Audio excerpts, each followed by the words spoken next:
নামাজের সুন্নতে মুআক্কাদা 12টি। দুই হাত উঠানো, দুই হাত বাঁধা, সানা পড়া, আউযু বিল্লাহ পড়া, বিসমিল্লাহ পড়া, আলহামদুলিল্লাহ পড়া, আমিন বলা। প্রত্যেক উঠা বসায় আল্লাহু আকবার বলা।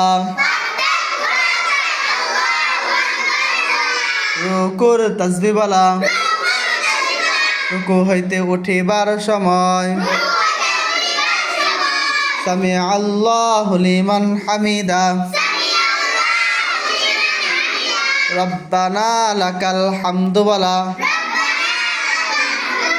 সাজদার তাসবিহ বলা।